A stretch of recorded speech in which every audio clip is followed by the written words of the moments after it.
और एक बार फिर से उन हारे हुए लोगों के लिए ये स्टेटमेंट था, सभी के लिए। कैसे और मैं एक मर्तबा आप सुन लीजिएगा, हमारी ये जो बच्ची चुनकर आई है शहर, उसके स्टेटमेंट से हम कतई किनारा नहीं कर रहे हैं, बिल्कुल नहीं कर रहे हैं।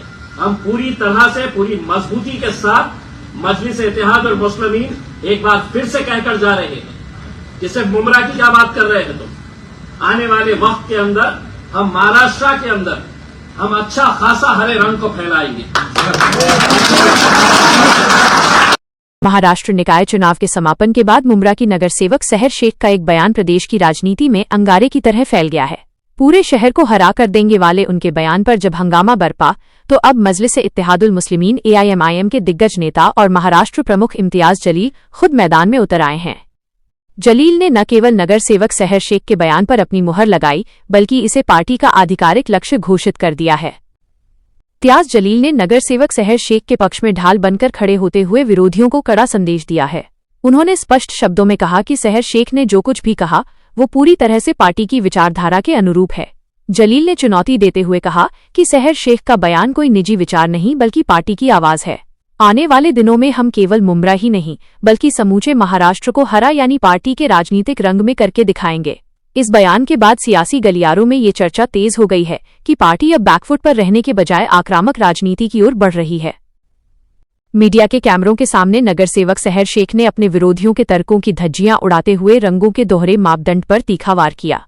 उन्होंने संवैधानिक अधिकारों का हवाला देते हुए पूछा कि आखिर रंगों के आधार पर देशभक्ति का सर्टिफिकेट क्यों दिया जा रहा है। सहर ने गरजते हुए कहा कि देश की राजनीति में भगवा रंग अपनी जगह रखता है, नीला रंग अपनी पहचान रखता है, तो फिर हरे रंग से इतनी चिढ़ क्यों?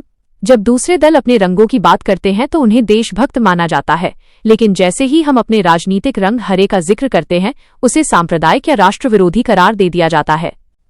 इस कॉन्फ्रेंस के दौरान नगर सेवक सहर शेख ने उन अफवाहों पर भी विराम लगा दिया जिनमें उनके माफी मांगने की बात कही जा रही थी। उन्होंने बेहद सख्त लहजे में कहा कि मैंने कोई माफीनामा नहीं दिया है, मैंने केवल अपने शब्दों की व्याख्या की है ताकि लोग भ्रमित न हों। माफी वो मांगता है जिसने कोई गुनाह किया हो, मैंने तो बस अपनी पार्टी के झंडे और विचारधारा की बात की है। उन्होंने आगे कहा कि अल्हम्दुलिल्लाह और इंशाअल्लाह जैसे शब्दों का इस्तेमाल करना उनकी आस्था है, न कि किसी का अपमान। अपने संबोधन के अंत में नगर सेवक सहर शेख ने एक भावुक अपील भी की। उन्होंने उन सभी गैर मुस्लिम और हिंदू भाई बहनों का शुक्रिया अदा किया जिन्होंने सोशल मीडिया पर उनके समर्थन में आवाज उठाई। उन्होंने कहा कि भारत एक ऐसा गुलदस्ता है जहां हर रंग की अपनी खूबसूरती है। उन्होंने मीडिया से अपील की कि वे उनके धार्मिक शब्दों या पार्टी के रंगों पर राजनीति करने के बजाय उनके द्वारा किए गए विकास कार्यों पर ध्यान दें। आसपास की हर ताज़ा खबर से अपडेट रहना चाहते हैं? हमारे चैनल को लाइक और सब्सक्राइब करें ताकि आपको मिलती रहे पल पल की अपडेट्स। किसी भी जानकारी या सुझाव के लिए आप हमें व्हाट्सएप पर 9049032007 पर संपर्क कर सकते हैं।